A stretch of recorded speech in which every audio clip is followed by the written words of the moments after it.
Master, welcome back again to our channel. Panibagong araw, panibagong kabanata na naman ang pagsamasamayin natin ngayong araw na ito. At kung bago ka sa ating channel, pag-click ang subscribe button and hit the notification bell para updated kayo sa ating mga susunod na videos. So mga Master, bago natin simulan ang ating kabanata ngayong araw na ito, huwag po sana natin skip yung ads mga Master, no, dahil malaking bagay na po yan sa ating munting channel. So simulan na natin kabanata ngayong araw na ito. Let's go! Kabanata 141 hanggang 150. Kabanata 141, natulog siya sa lungguhit isa. Magsalita ka, sino ang nagpadala sa iyo? Nakapatong ang paa ni Julius Reed sa likod ng lalaki habang malamig na tanong nito. Nabali na lang niya ang dalawang braso ng matanda. Ngayon, ang kanyang kalaban ay wala ng kakayahang lumaban. Ha! Hindi ko ini-expect na ganito kakagaling. Mukhang minamaliit talaga kita. Isang mahabang buntong hininga ang pinakawalan ng matanda, ngunit sumilay ang ngiti sa kanyang mga labi. Nakarinig ka na ba ng patay na sundalo? Ibinaling niya ang ulo niya at diretsyong tumitig kay Julius Reed. Bago ako pumunta dito, hindi ko sinasadyang umalis ng buhay. Nang makita ito, nag-igting ang mga kilay ni Julius Reed. Mabilis siyang umatras ng ilang hakbang, agad na nagtago sa likod ng isang puno. Boom! Sa sandaling umiwas siya, agad na sumabog ang poison pack sa katawan ng matanda. Sinusubukang makipaglaro ng husto sa akin. Hinubad ni Julius Reed ang kanyang damit, unti-unting tumataas ang kanyang galit. Buti na lang nabawi niya ang alaala niya. Kung hindi, ang sino man ay walang pagkakataon na makatakas sa ilalim ng double poison pack. Pagkaraan ng ilang sandali sa landas, pumara siya ng taxi at dumiretso sa Water Pearl. Si Elise Hierro ay kasama pa rin ni Octavius, at kailangan niyang makita para sa kanyang sarili na maging kalmado. Naisip niya na ang pag-alis kay Kela Radcliffe sa Gonzales City ay magliligtas sa kanya ng maraming problema. Ngunit ngayon ay tila hindi na maiiwasan ang gulo. Dahil hindi mo lang alam kung saan magmumula ang susunod na gulo. Pagdating sa Water Pearl, dumiretso siya sa pinakamataas na palapag. Dahil madaling araw na, halos walang laman ang restaurant. Ang tanging mga tao na nagmamadali sa hotel ay isang grupo ng mga waitstaff. Sa sandaling si Julius Reed ay pumasok sa elevator, isang waiter sa unang palapag ang bumulong sa isang headset upang magulat. Napakatago ng aksyon, ngunit hindi pa rin ito nakaligtas sa pandinig ni Julius Reed. Mula nang bumalik ang kanyang memorya, ang kanyang mga function ng katawan ay pinahusay. Mr. Reed. Pagbukas ng pinto ng elevator ay sinalubong siya ni Octavius. Nang matanggap ang balita, agad na pumunta ang amo sa itaas na palapag. Ngayong pinili na niya ang kanyang panig, kailangan niyang maging masinsinan. Ang gulo ng waiter mo sa ibaba.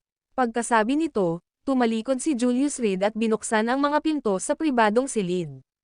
Naiintindihan ko. Nang marinig ito, nagdilim ang ekspresyon ni Octavius. Allen, dito. Lumakad ang kanluraning lalaki ng may mahabang hakbang. Hanapin ka agad ang mga silid ng lahat ng mga tauhan, at kung makakita ka ng anumang kainahinala, ibaba mo sila kaagad. Huminga ng malalim si Octavius. Wala siyang napansing problema sa isang waiter sa sarili niyang restaurant. Naiintindihan. Tumanggo si Allen at bumaba kasama ang ilang bodyguards. Sa private room, hindi alam ni Julius Reed kung matatawa ba siya o maiiyak.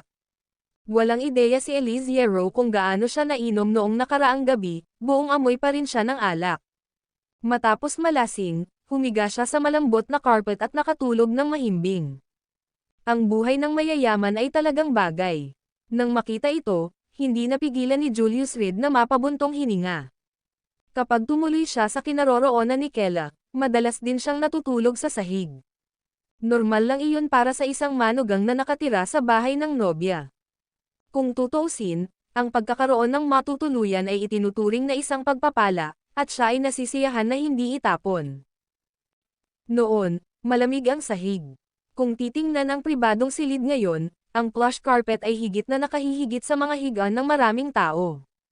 Pero kahit gaano kaganhawa, ito ay isang bagay pa rin na dapat tapakan. Hoy, gising na. Yumuko si Julius Reed, patuloy na tinatapik ang pisngi ni Elise Hierro. Kahit na ganoon kalayo, naamoy niya pa rin ang alak na nagmumula kay Elise Hierro. Magkano ang nainom niya kagabi? Nakatingin sa hindi mabilang na mga bote sa mesa, umiling si Julius Reed. Para sa isang napakabata, talagang matigas ito sa kanya. Mr. Reed, kagabi siya ay mag-isa, tumatawa at pagkatapos ay umiiyak, nagising para lamang bumantong hininga, at nakatulog pagkatapos uminom. Ipinaliwanag ni Miguel Abot mula sa malapit. Dahil ipinagkatiwala sa kanya ni Julius Reed si Eliziero, responsibilidad niyang alagaan siya. Buti na lang at nakainom lang ng alak ang dalaga at wala nang ibang ginawa. Ding-ding-ling. Maya-maya lang ay biglang nagring ang phone ni Eliziero. Ipinakita ng caller ID si Simeon Kensington. Nang mapanood si Eliziero na walang anumang reaksyon, umiling si Julius Reed at sinagot ang tawag. Eliz, nabalitaan kong nasa labas ka buong gabi kasama ang lalaking iyon, nakasuot ng bunny girl costume. Totoo ba iyon o hindi? Nasa buong Five River Province na ngayon, sinasabing nilagyan mo ng malaki at malaking berdeng sombrero ang Atlas Leopold. Sa sandaling nakakonekta ang tawag, hindi na makapaghintay si Simeon Kensington na magtanong. Matalik na magkaibigan ang dalawa, kaya walang pigil sa pagsasalita. Nakakagulat talaga. Hindi ka pa nagkaroon ng seryosong boyfriend dati, ni hindi ka man lang magkahawak ng kamay sa isang di kasekso, tapos gumawa ka pa ng isang bagay na napakatapang. Hindi ako naniwala nang may nagsabi sa akin, ngunit pagkatapos ng maraming kaibigan na nagsabi ng gayon, natanto ko na ito ay totoo. Bago makakuha ng tugon mula sa kabilang dulo, nagtanong muli si Simeon Kensington, ano ang sinabi ng iyong pamilya? Sa gayong iskandalo, nag-aalala ako na baka bugbugin ka ng iyong ama hanggang mamatay. Natutulog siya. Sinabi ito ni Julius Reed at pagkatapos, binabaliwala ang Simeon Kensington, na hindi pa rin sumusunod, ibinaba ang telepono. Damn! Eliziero, walang awa ka. Sa kabilang dulo ng linya, si Simeon Kensington, na natulala, ay tumingin sa telepono at isang kakaibang ekspresyon ang lumitaw sa kanyang mukha. Parang totoo ang lahat, biglang nakaramdam ng simpatiya si Simeon Kensington para kay Atlas Leopold. Ang pagiging isa sa 4 na Young Masters, dapat kayugan ng ganyan. Boss, nahanap na namin sila. May 3 sa kabuuan. Matapos itulak ang pinto ng pribadong silid, pinangunahan ni Allen ang mga bodyguard at pinapasok ang 3 waiter na nakagapos. Ito ang nahanap namin. Inihagis niya ang isang plastic bag sa mesa. Nasa loob ang mga kagamitan sa pakikinig, pager, at ilang mga cellphone na idinisenyo para sa mga nakatatanda. Tinuri ko ang mga log ng tawag, isang tao lang ang nakipag-ugnayan nila, at mayroon ding ilang mga text message. Kinuha ni Allen ang isa sa mga senior cellphone mula sa plastic bag at ipinakita ang mga text message kay Miguel Abot. Simple lang ang mga text, ilang basic number lang. Ngunit, dahil sa kamakailang mga pangyayari, agad na hinuha ni Miguel Abot na ito ang schedule ng paglalakbay ni Julius Reed. Maging ang sariling mga tala sa paglalakbay ni Miguel Abot ay lahat ay maingat na naitala. Sino ang gumawa sa iyo nito? Inihagis niya ang cellphone sa harap ng 3 waiter at malamig na tanong habang nakasquat. Boss, hindi ko talaga alam ang sinasabi mo. Tiningnan ng isang waiter ang dalawa niyang kasama bago nagsalita. Nang makita ang hitsura ng kanilang kasamahan, umiling din ang dalawa, na nagprotesta sa kanilang kawalang kasalanan. Boss, wala kaming ideya kung bakit narito ang mga bagay na ito. Sa totoo lang, kami ay mga tapat na manggagawa lamang, wala kaming ideya kung ano ang iyong itinatanong. Ang mga taong ito ay naninindigan na hindi sila kasali, na nagpahirap kay Miguel Abot. Hayaan mo akong gawin ito. Si Julius Reed, na buong oras na nanonood, ay lumapit sa punong waiter at nagtanong, "Binata, gusto mo bang magtapat ng totoo?" Sorry, hindi ko talaga alam ang sinasabi mo. Saglit na tumangala ang waiter saka muling ibinaba ang ulo, iniwas ang tingin ni Julius. Matigas ang bibig mo dyan. Natatawang tumayo si Julius Reed at, walang babala, tinapakan niya ang mga paa ng waiter. Bumaon ang sakit sa kanyang katawan nang halos mabali ang paa ng waiter. Napasigaw siya sa sobrang sakit, nagsimulang manginig ang kanyang katawan. Too late, pwede ka nang tumahimik. Hindi tinanggap ni Julius Reed ang kanyang pakiusap sa halip ay bumaba muli, napilayan ang kabilang paa ng waiter. Please, patayin mo na lang ako dali. Napahiyaw ang waiter. Ang video na ito ay edited by Urban Storytelling. Kabanata 142, Northern Bay Park sa Lungguhit 1. Ngayon, ikaw na. Pagkatapos ng lahat ng iyon, inayos ni Julius Reed ang kanyang damit at tumingin sa isa pang waiter. Nang makita ang kanyang kasama na nakatagpo ng ganoong kalunos-lunos na kapalaran, ang waiter ay natakot na sa kanyang talino. Ito ay si Master Pendleton. Si Master Pendleton ang nagsabi sa amin na gawin ito. At hindi ito ang aking sariling kalooban, siya, binigyan niya ako ng 100,000 yuan, at nangakong aalagaan ang aking pagkain at damit sa hinaharap. Itinuro niya ang kanyang kasama, nanginginig ang kanyang boses sa paghikbi, wala talaga akong alam, pakiusap, bitawan mo ako. Si Miguel Abot ay napakasikat sa Five River Province. Kilala lang siya ng mga tagalabas bilang isang mayamang tao ng Five River Province, ngunit hindi nila alam kung gaano siya kalupit. Sabi nga sa kasabihan, kung hindi ka malupit, hindi ka tatayo. Alam na alam ng waiter sa Waterfront Pearl, isa sa mga pinakaunang negosyo ni Miguel Abot, kung gaano katikat ang kanilang amo. Ang pagpapawala sa kanila sa mundong ito ay kasing dali para kay Miguel Abot na humithit ng sigarilyo. Magluto. Ang pagtataksil sa akin at kay Master Pendleton ay hindi magiging maganda para sa iyo. Napaungol sa sakit ang waiter na nasugatan ni Julius Reed at patuloy na pinagbantaan ang kasamahan. Masyadong maingay. Napatingin si Julius Reed kay Miguel Abot. Allen, tumahimik ka. Natural na naunawaan ni Miguel Abot ang ibig niyang sabihin. Sumenyas siya gamit ang kanyang mga mata, at agad na humakbang ang kalbong kalamnan sa kanyang tabi. Ang kanyang paa ay dumurog sa panga ng waiter. Basag. Sa sandaling narinig ang tunog ng mga bali ng buto, ang waiter ay nagdure ng sariwang dugo at halos hindi makapagsalita. Sige, tahimik na, kaya magsalita ka. Kinaladkad ni Julius Reed ang isang upuan, naupo, at nakagawiyang itinukod ang isang paa sa kabila. Si Cesar Pendleton iyon, Master Pendleton. Sinabi niya sa akin na subaybayan ang bawat kilos mo, ngunit ang dahilan, wala talaga akong ideya. Ang waiter ay patuloy na humihikbi, walang humpay na humihingi ng awa. Cesar Pendleton. Nang marinig ang pangalang ito, kumunot ang noo ni Miguel Abot at sinabing, Brother Reed, nasaktan mo rin ba siya? Si Cesar Pendleton ay isang matigas na karakter sa Five River Province. Siya ay hindi makatwiran sa kanyang mga pakikitungo, at kahit na siya ay naging mayaman na, siya pa rin ang nagdadala ng hangin ng kriminal na underworld. Sabi nila, mas mabuting manakit ng maginoo kaysa kontrabida. Si Cesar Pendleton ay maaaring ituring na pinakamasama sa mga kontrabida, at maging si Miguel Abot ay nanatiling magalang na distansya mula sa lider ng gang na ito. Ngayon na si Cesar Pendleton ay talagang nanunuhol sa kanyang sariling mga tauhan, ito ay nagbigay sa kanya ng kaunting sakit ng ulo. Huling beses sa Gonzales City, hinaras niya ang aking asawa at ibinitin ko siya at binugbog siya. Bahagyang itinaas ni Julius Reed ang kanyang mga talukap at bahagyang tumawa, mukhang hindi alam ng taong ito kung kailan siya dapat huminto. So, ano ang iminumungkahi mo? Medyo nang hinayang si Miguel Abot, ngunit nang makasakay na siya sa barkong ito, kailangan niyang sundan ang landas patungo sa mapait na dulo. Kung alam niya nang mas maaga na si Brother Reed ay nakasakit ng maraming tao, talagang pinag-isipan niya ito ng mabuti.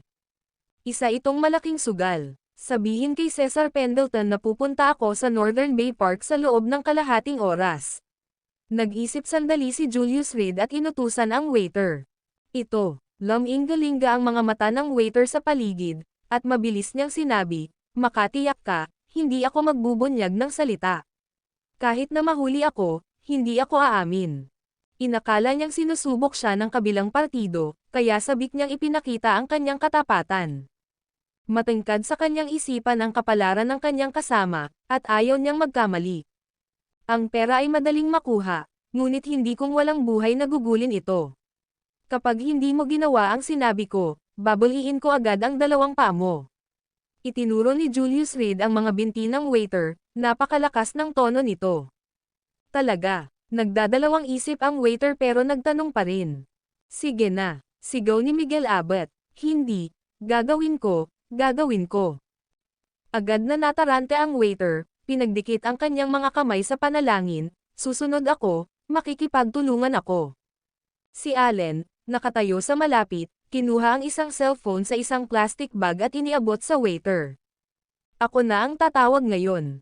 Matapos kunin ang mobile phone, nagdial ng numero ang waiter, hindi rin maiwasang manginig ang mga kamay nito. Hello. Sa kabilang dulo ng linya, isang husky na boses ang lumabas. Master Pendleton, ang batang iyon ay papunta sa Northern Bay Park. Batay sa oras ng pagmamaneho, aabutin ito ng kalahating oras. Sinulyapan ng waiter si Julius Reed bago nagsalita sa nanginginig na boses. Good. Anong meron sa boses mo? Isang tanong ang nagmula sa kabilang dulo ng telepono. Sinamantala ko ang pagkakataon habang hindi pinapansin ng supervisor at tumakbo ako sa hagdan patungo sa silid. Mabilis na sagot ng waiter. At sa katunayan, ang kanyang mabilis na paghinga ay halos kapareho ng pagkatapos ng isang matinding pag-eehersisyo. Ano ang tungkol sa Viking Ridge? Tanong ulit ni Cesar Pendleton. Para bigyan ako ng pagkakataon, may tinatalakay ang Viking Ridge sa supervisor. Tumutulo ang pawis mula sa noo ng waiter na malinaw na nagpapahiwatig ng matinding kaba. Kung paulit-ulit na dumarating ang mga tanong, baka ibigay niya ang sarili niya. Nang magtatanong pa sana si Cesar Pendleton, mahinang tumapot si Julius Reed sa turntad 1E, "What are you, Aumang Turnir? Are you slack 1 inch?" Ang aksyon na ito ay nagulat sa lahat, kabilang ang waiter sa tawag, na subconsciously tinakpan ang mobile phone. Beep beep, biglang naputol ang tawag sa kabilang linya. Iyon ay ayusin ito. Sabi ni Julius Reed na may ngiti sa kanyang mukha, maaari ba akong humiram ng ilang lakas tao? Lumingon siya kay Miguel Abbott at marahang inikat ang kanyang leeg. Ilang tao ang kailangan mo? Makalipas ang 5 minuto. Isang Mercedes-Benz ang dahan-daang umalis mula sa underground parking lot ng Pearl on the Water at dumiretso sa Northern Bay Park. Boss, umalis na ang target. Nakita kong sumakay siya sa kotse ng sarili kong mga mata. Northern Bay Park ang destinasyon niya. Isang lalaking nakaitim ang nakatayo sa likod ng isang puno, nagsasalita sa walkie-talkie.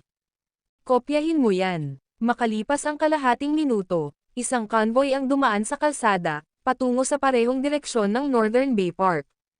Ang Northern Bay Park ay nasa pinakatimog na dulo ng Five River Province, talagang nasa labas na ng mga limitasyon ng lungsod. Ngunit ang mga tao ngayon ay nagustuhan ito sa ganitong paraan. Kung mas malayo sa sentro ng lungsod, mas sikat ang lugar. Sa panahon ng kulturang pang-industriya, lahat ay may sobrang pondo, at ang kanilang mga alalahanin ay higit pa sa pagkain at init kundi pati na rin sa isang malusog na pamumuhay. Sinasabi ng lahat na ang sentro ng lungsod ay may mahinang kalidad ng hangin, at ang mga developer ay nagkataon na tumugon sa damdaming ito sa pamamagitan ng pagtatayo ng isang parke malapit sa Northern Bay at isang malawak na bilang ng mga tirahan. Sa loob lamang ng kalahating taon, nabenta ang 10 gusali ng tirahan, at ang mga presyo ay higit pa sa mga nasa sentro ng lungsod. Kahit walang subway o bus doon, dumagsa pa rin ang mga tao. Mr. Reed, maaari mo bang sabihin sa akin kung bakit mo pinili ang lugar na ito? Sa Mercedes-Benz, lumingon si Miguel Abbott kay Julius Reed sa backseat. Hindi niya inaasahan na ang kabilang partido ay pipili ng ganoong lokasyon. Pero dahil umaga na, hindi pa masyadong matao ang lugar, iilan lang ang mga matatandang nag-eehersisyo dito. Dahil bigla ko itong naisip, Boss Abbott, gabi-gabi kang nagtatrabaho sa buong taon, na nagpapahina sa iyo. Kung hindi ako nagkakamali, mayroon kang cirrhosis ng atay, at ito ay medyo malala. Tumingin si Julius Reed sa unahan, casual ang komento niya. Gayunpaman, sa pandinig ni Miguel Abbott, ang mga salitang iyon ay nagpatense sa kanya. Ang liver cirrhosis ay nagdulot ng problema sa kanya sa loob ng maraming taon. Ngunit sa napakalaking imperyo ng negosyo, paano siya magiging komportable kung hindi niya kontrolado? Habang patuloy na lumalala ang kanyang kalusugan, kahit na may pera, wala siyang mahanap na lunas. Talagang maalam si Mr. Reed. Sa katunayan, matagal na akong dinaranas ng sakit na ito, ngunit wala itong lunas, at hindi ito kayang gamutin ng lahat ng kayamanan ko. Umiling si Miguel Abbott, isang mapait na ngiti ang sumilay sa kanyang mga labi. Maliit na bagay lang. Bibigyan kita ng mga table tas mamaya, at sa loob ng 7 araw, gagaling ka. Tumingin si Julius Reed sa bintana, Binibigkas ang pariralang ito na parang A. Karaniwang bagay. Ang video na ito ay edited by Urban Storytelling. Kabanata 143, Manta stalks the cicada sa lungguhit isa. Marunong din ng gamot si Mr. Reed. Nang marinig ang pahayag na ito, ang puso ni Miguel Abot ay kumikilos sa kaguluhan. Sa paglipas ng mga taon siya ay gumawa ng isang malaking halaga ng pera, ngunit ang gastos ay ang sakripisyo ng kanyang sariling kalusugan. Noong bata pa siya, parang hindi na mahalaga, pero habang tumatanda siya, pakiramdam niya ay humihina ang kanyang enerhiya. Lalo na ang mga sakit na ito, na nagsimulang dahan-daang humabol sa kanya. Nabisita na niya ang lahat ng mga pangunahing ospital at kumonsulta sa iba't ibang mga eksperto, ngunit lahat sila ay umiling at maaari lamang magreseta ng ilang pampakalma na gamot. Sa nakalipas na mga taon, mas lumala ang kanyang kalagayan, at si Miguel Abot ay nagising sa sakit mula sa kanyang mga panaginip ng hindi mabilang na beses. Ngayong narinig na niya ang mga salita ni Julius Reed, hindi na manatiling kalmado ang kanyang puso. Maliit na bagay lang. Kung tutuusin, 10-10 bilyon na ang nakuha ko sa iyo, kaya hindi ito problema. Pumikit si Julius Reed at nagsimulang magpahinga. Ang pagbanggit sa 10-10 bilyong ito ay talagang nagpahiya kay Miguel Abot. Bagamat ilang araw pa lang silang magkakilala, alam niyang si Julius Reed ay tiyak na hindi isang lalaking masisira ang kanyang mga pangako. Kung sinabi niyang magagawa ito, tiyak na magagawa ito. Ang pag-iisip na maibalik ang kanyang kalusugan ay nadama ni Miguel Abot na kahit 100 bilyon ay sulit. At talagang hindi siya niloko ni Julius Reed. Matapos mabuhay ng 10-10 libong taon, anong uri ng mga komplikasyon ang hindi niya nakita, at anong problema ang hindi niya nalutas? Ang kanyang buhay ay isang buhay na kasaysayan. Di nagtagal, ang kotse ay nagmaneho hanggang sa Northern Bay Park. Mr. Reed, nakarating na kami. Tawag ni Allen mula sa harapan. Ipinarada niya ngayon ang sasakyan sa north entrance ng parke at hiniling ang susunod na hakbang. Magpatuloy sa pagmamaneho. Pumili ng lugar kung saan walang tao. Iminulat ni Julius Reed ang kanyang mga mata at nakita sa rearview mirror ang ilang sasakyang pangnegosyo na sumusunod sa kanya. Naiintindihan. Tumango si Allen at nagsimulang dahan-daang paandarin ang Mercedes papunta sa park. Dahil ginagawa ang Northern Bay Park, isang malaking bahagi ng lugar ang construction site. Ang lugar ng West Garden ay kakaunti ang mga bisita dahil ito ay sumasailalim sa pagtatayo para sa isang musical fountain. Nagmaneho si Allen ng humigit kumulang 5 milya bawat oras sa loob ng parke, dahan-daang papalapit sa lugar ng West Garden. Dahil itinayo ang Northern Bay Park sa paligid ng Northern Bay, napakalawak nito. At dahil under construction ito, walang pumunta dito. Tumigil na tayo dito. Dumating na ba ang mga tauhan mo? Binuksan ni Julius Reed ang pinto ng kotse at tumingin kay Miguel Abot sa passenger seat. Huwag kang mag-alala, lahat sila ay elite at handa na, tumango si Miguel Abot ngunit hindi bumaba ng sasakyan. Ito ang ayos ni Julius Reed, gamitin ang kanyang sarili bilang pain para akitin ang mga taong iyon. Gaya ng inaasahan. Nang pumasok ang business car sa West Garden area, hindi na ito nagtangkang magtago pa. Ilang Buick GL8 ang nagmula sa iba't ibang direksyon at pinalibutan ang Mercedes. Kasunod nito, 10 lalaking nakaitim ang lumabas sa mga sasakyan ng Buick. Buddy, kung alam mo kung ano ang makakabuti sa iyo, huwag kang gumalaw. Mabilis na pinalibutan ng mga lalaking nakaitim na may hawak na bakal na tubo si Julius Reed sa gitna. Sino kayo? Sinasadyang tanong ni Julius Reed na nakikipaglaro sa mga lalaking ito. Hey, malalaman mo rin agad. Kung naghahanap ka ng taong masisisi, sisihin mo ang sarili mo sa pakikialam mo sa maling tao. Hindi pinansin ng lalaking nakaitim ang Mercedes bagkus ay nagbanta ito ng nakangisi. Kakaiba talaga, masama ang ugali ko, alam mo ba, at ang pagpigil sa akin dito ng walang dahilan ay baka magalit lang sa akin. Ibinuka ni Julius Reed ang kanyang mga kamay, medyo walang magawa. Ang sitwasyon ay malinaw na ngayon, hindi kumikibo ang kabilang partido dahil hinihintay nilang dumating si Cesar Pendleton. Dahil iyon ang nangyari, maaari rin siyang sumabay sa plano at hintayin na magpakita si Cesar Pendleton. Hindi nagtagal, isang Bentley ang mabilis na tumakbo patungo sa kanila, At sa likod ng Bentley ay sumunod sa higit sa 100 mga kotse ng Audi. Manong kapatid, matagal nang hindi nagkikita. Huminto ang Bentley sa tabi ni Julius Reed, at pagkatapos ay lumabas si Cesar Pendleton sa likurang upuan. Sunod-sunod ding bumaba ang mga lalaking nakaitim sa mga sasakyan ng Audi. At sa paghusga sa hitsura nito, ang mga lalaking ito ay talagang mahusay na manlalaban, ang ilan ay mga coach ng Honda. Kaya ikaw, hindi ba naging kasiya siya para sa akin na talunin ka noong huling beses sa Gonzales City? Nakatayo si Julius Reed na nasa bulsa ang mga kamay, nakangiti kay Cesar Pendleton. Ngayong lumitaw na ang pangunahing lalaki, si Miguel Abbott na ang magtanghal. Ang lakas ng loob mong ilabas yan. Mabangis na dumura si Cesar Pendleton, mapangakit ang kanyang tono, noon, daig mo pa ako. Binata, alam mo bang may kabayaran kapag nanggugulo ka? Pagkasabi niyon ay agad siyang binigyan ng isang empleyado ng sigarilyo at sinindihan ito. Natisod ako noon, ngayon, ibabalik ko ang lahat sa iyo. Matapos hilahin ng malalim ang kanyang sigarilyo, itinuro ni Cesar Pendleton si Julius Reed, lumuhad ka ngayon sa harap ko at dilaan mo ang aking leather na sapatos, kung hindi, mapilayan ko kaagad ang isang paa mo. Sa sobrang kahihiyan noon, nagpasya siyang magsimula sa pamamagitan ng pag-angkin ng ilang interes. Nitong mga nakaraang araw, pinangarap ni Cesar Pendleton ang tungkol sa paghihiganti. Sa kanyang panaginip, nakita niya si Julius Reed, na parang aso, na walang tigil sa pagdila sa kanyang mga leather na sapatos sa kanyang tuhod. Bilasan mo, nang makitang hindi gumagalaw si Julius Reed, naiinip na humimok ang ilang empleyado. Binigyan kita ng pagkakataon, ngunit mangyaring pahalagahan ito. Sumili ang ngiti sa labi ni Cesar Pendleton. Iniisip lang ang tungkol sa paghihiganti ay natuwa siya. Sa kanyang mga unang taon, si Cesar Pendleton ay hindi kailanman napinsala.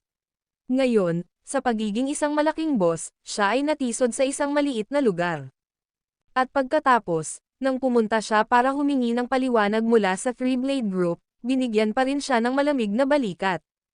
Itinago niya ang lahat ng hinanakit na ito sa kanyang puso at handa siyang ilabas ang lahat kay Julius. Tambo. At kung hindi ko gagawin. Nakangiting tumingin si Julius Reed kay Cesar Pendleton, walang bakas ng takot ang kanyang mga mata. Kung gayon, hahayaan ko ang aking mga kapatid na tulungan ka. Ngumisi si Cesar Pendleton, at agad na sumulong ang kanyang mga tauhan. Mas gusto mo ang parusa kaysa sa paggalang. Kapag nasangkot ang mga kapatid ko, mawawala ang pagtrato sa iyo.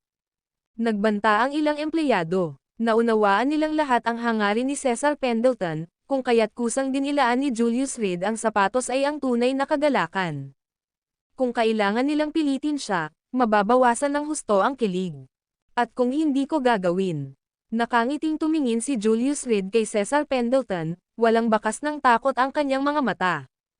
Kung gayon, hahayaan ko ang aking mga kapatid na tulungan ka. Ngumisi si Cesar Pendleton, at agad na sumulong ang kanyang mga tauhan. Mas gusto mo ang parusa kaysa sa paggalang. Kapag nasangkot ang mga kapatid ko, mawawala ang pagtrato sa iyo. Nagbanta ang ilang empleyado. Naunawaan nilang lahat ang hangarin ni Cesar Pendleton, kung kaya't kusang dinilaan ni Julius Reed ang sapatos ay ang tunay na kagalakan. Kung kailangan nilang pilitin siya, mababawasan ng husto ang kilig. Paumanhin, wala akong libangan na iyon. Hindi ko inaasahan na narito si Mr. Pendleton, ngunit mabuti, mabubusog kita sa isang sandali. Tumingin si Julius Reed sa sarili niyang pares ng sapatos na pang-sports at nagtaas ng kilay, gayunpaman, nakakalungkot, ito ay mga sapatos na pang-sports. Naniniwala ako na si Mr. Pendleton ay hindi mapili, tama. Fuck, napakatigas pa rin kapag nahaharap sa kamatayan. Hawakan mo siya at gawin mo. Ngunit sa sandaling iyon, isang empleyado na akmang si Salakay ay nakaturo sa likuran ni Cesar Pendleton, nanginginig ang kanyang boses. Bakit mo pinapansin yan? Atake, hulihin mo siya. Umungol si Cesar Pendleton. Gayunpaman, tumigil din ang ibang mga empleyado, na nakatingin sa likuran nila. Anong nangyayari? Kumunot ang noo ni Cesar Pendleton, at sa paglingon niya, nanlaki agad ang mga mata niya sa gulat. Ang video na ito ay edited by Urban Storytelling. Kabanata 144, Pagpapahiya sa lungguhit L. Sa ilalim ng malawak na liwanag ng araw, ang mga tao ay biglang sumulong. Mukhang may masamang hangarin ang mga bagong dating na ito. Makalipas ang kalahating minuto, pinalibutan sila ng ilang daan na ito. Kakaiba, ang mga taong ito ay hindi nagsasalita o kumikilos, nakatayo lamang doon na nanonood. Sino ang boss mo? Isang empleyado ng Cesar Pendleton ang humakbang at nagtanong. Hinubad niya ang kanyang kamiseta, inihayag ang mga kalamnan na natatakpan ng mga tato. Sa Five River Province, nagkaroon ng malaking reputasyon si Cesar Pendleton. Ngayon, nang makitang napapaligiran ang kanyang mga tauhan, agad na lumapit ang kanyang empleyado para maglabas ng hamon. Ngunit ang mga nakaitim ay nanatiling tahimik, na para bang sila ay pipi. Fuck, lahat ba kayo ay pipi, o bingi? Kinakausap kita. Itinuro ng empleyado ang mga nakaitim, sasabihin ko ulit, tawagan mo ang boss mo. Na-corner ang mga tauhan ni Pendleton. Joke yun diba? Sino ang hindi maglalakas loob na bigyan ng mukha si Master Pendleton sa buong Five River Province? Kahit na ang mga malalaking shot na may mga kilalang pangalan sa listahan ng kayamanan ay gayunpaman ay magalang kay Cesar Pendleton. Ngunit, hindi kinikilala ng lahat ang kanyang awtoridad. Smack! Ang kaninang tahimik na nakasuot ng itim ay biglang hamampas. Diretsyong sinampal ang lalaki sa lupa. Tao, ang lakas ng loob mong saktan ako. Lubusang hindi handa, ang lalaki ay nahulog ng husto, ang kanyang ulo ay dumudugo at ang bakal na kutsilyo ay nagkalat sa lupa. Kung gusto mong mamatay, subukan mo. Sa wakas ay nagsalita ang nakaitim na damit. Ngayon papatayin kita. Sanay na magparada ng malakas kasunod ni Cesar Pendleton, kailan pa siya naranasan ng gayong kahihiyan. May hawak na kutsilyo, agad niyang hinanggad na makipag-ayos sa lalaking iyon na nakaitim na damit. Swish! Sa isang iglap, lahat ng nakaitim na tao ay naglabas ng kanilang mga kutsilyo. Sa sikat ng araw, ang mga gilid ng talam ay sumasalamin sa isang malamig na kinang, na nagpapadala ng panginginig sa gulugad ng lalaki. Kilala mo ba kung sino ang lalaking ito? Huminga siya ng malamig, sinimulan niyang tawagin ang pangalan ni Cesar Pendleton. Ginagawa ko. Tumango ang lalaking nakasuot ng itim, ang kilalang Cesar Pendleton, Master Pendleton. Sino ang hindi nakakakilala sa kanya sa Five River Province? Kilala mo si Master Pendleton, bastos ka, pero naglakas loob ka pa ring saktan ako. Narinig ng maliit na tug na kinilala ng nakaitim na lalaki si Cesar Pendleton at agad na nakaramdam ng kapangyarihan. Kaso lang ng buntot na kumakawag ng aso, yun lang. Ikaw ang binatukan ko, hindi si Master Pendleton.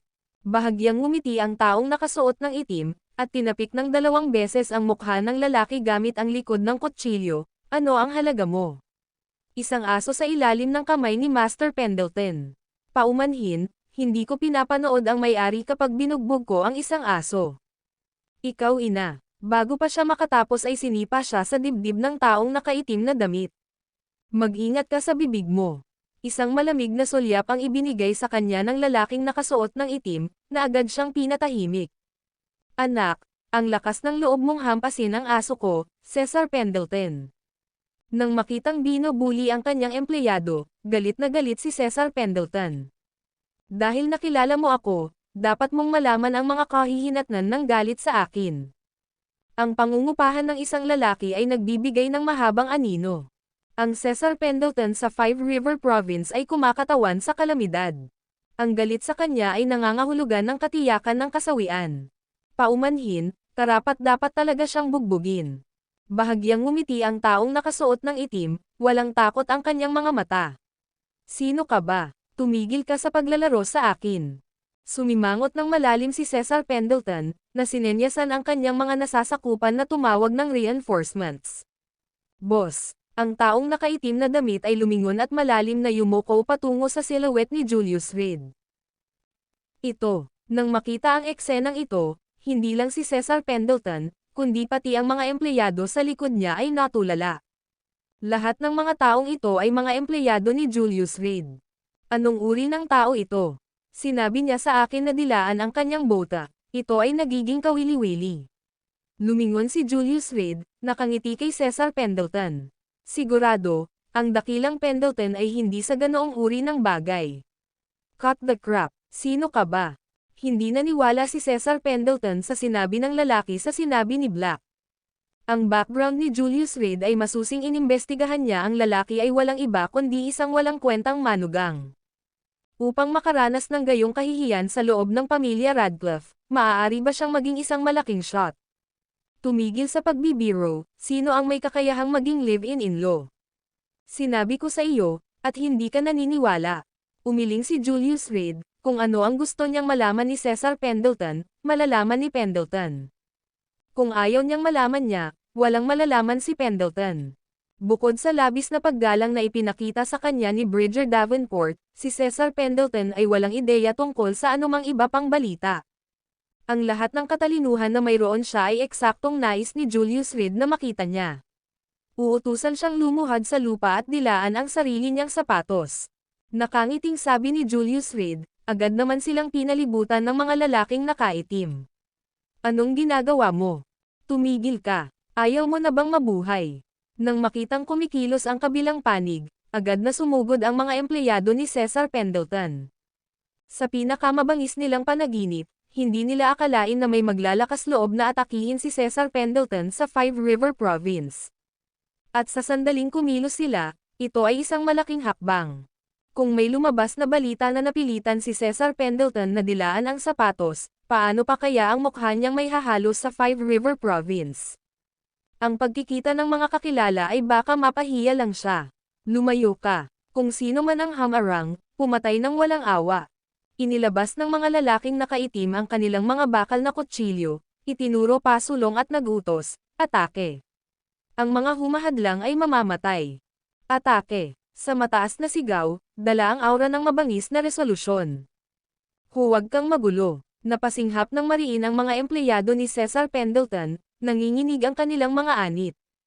Patayin. Ang mga lalaking nakaitim ay gumawa ng isang pinag-isang hakbang pasulong. Dahil sa matinding pressure, ang lahat ay nagpupumilit na huminga, na para bang may bumagsak na bundok sa kanilang mga ulo. Sumuko ako. Klang. Bumagsak ang isang bakal na kutsilyo sa lupa habang ang isang miyembro ng gang ay nakayuko, hawak ang kanyang ulo. Sumuko na rin ako. Klang. Ang tunog ng mga ibinagsak na kutsilyo ay nagsimulang tumaas ng sunod-sunod, at mas maraming empleyado ang piniling maglupasay sa lupa. 30 laban sa 300, walang pagkakataong manalo. Gaya nga ng kasabihan, ang matalinong tao ay nagpapasakop sa panahon. Ang pag-iingat sa kanilang buhay ay ang prioridad. Sa huli, 3 tapat na individual lamang ang nananatiling nakatayo sa harap ni Cesar Pendleton. Itinapon na ng ibang mga empleyado ang kanilang mga armas, sumuko na sa paglaban. Umalis ka sa daan. Pinagmamasdan ng matatag na trio, ang lalaking nakaitim ay nagbigay ng huling babala. Imposible. Hanggat nabubuhay tayo, walang makakahakbang. Nanginginig ang kanilang mga katawan, ang mga kamay na nakahawak sa mga kutsilyo ay hindi maiwasang manginig. Natakot din sila, ngunit kung wala si Cesar Pendleton, wala silang lugar sa Five River Province. Kaya't ang mga lalaking ito ay walang pagpipilian kundi ang matigas ang ulo na manindigan hanggang sa wakas. Naghahanap ng kamatayan. Naningkit ang mga mata ng lalaking nakaitim habang hinihiwa sa hangin ang bakal na kutsilyo sa kanyang kamay. Klang. Nagbanggaan ang dalawang patalim, pinamanhid ang mga kamay ng empleyadong nakatayo sa harap ni Cesar Pendleton. Sinamantala ang paglipas na ito, ang lalaking nakaitim ay mabangis na pinalayas, pinatumba ang empleyado sa lupa. Pew! Habang umaagos ang dugo, sinubukang bumangon ng empleyado ni Cesar Pendleton ngunit nalaman niyang parang nabali ang kanyang mga buto. Kayong dalawa, sabay kayong lumapit sa akin. Walang pakialam na sabi ng lalaking nakaitim. Kumapit ka. Isang bakal na kutsilyo ang nahulog sa lupa. Ang dalawang individual ay hindi man lang nang ahas na tumingin kay Cesar Pendleton habang nakayuko sila at nakahawak sa kanilang mga ulo. Sino ang magmarcha sa kanilang kamatayan? Ang lahat ay hindi tanga. Ang sitwasyon ay malinaw na disadvantageous, sila ay dahil sa isang bagbog lamang. Lumuhad ka, dilaan mo ang sapatos. Iniabot ng lalaking nakaitim ang bakal na kutsilyo, na inuutusan si Cesar Pendleton. Ang video na ito ay edited by Urban Storytelling. Kabanata 145, Pagharang sa pinto sa lungguhit L. Lumuhad. Nang umalangaw-ngaw ang boses na iyon, nang inig ang katawan ni Cesar Pendleton. Kailan pa siya napahiya ng ganito? Fuck off. Pinulot niya ang bakal na kutsilyo mula sa lupa, handa na itong isuot pasulong. Ngunit sa susunod na sandali, ang lalaking nakaitim ay nakadikit ang talam sa kanyang lalamunan. Kung hindi ka naniniwala sa akin, maaari mong subukan at tingnan kung maglakas loob akong patayin ka. Agad na nagyelo ang hangin. Lahat ng mga gangster ay tumangala, curious kung paano ito haharapin ng kanilang amo. Sa isang kilalang kilala, si Cesar Pendleton ba ay talagang matatapakan ngayon? Sabihin mo sa akin, sino ka ba talaga? Huminga siya ng malalim, bahagyang nanginginig ang boses. Bago ngayon, hindi makapaniwala si Cesar Pendleton na may maglalakas loob na tututukan siya ng kutsilyo at utusan siyang lumuhad.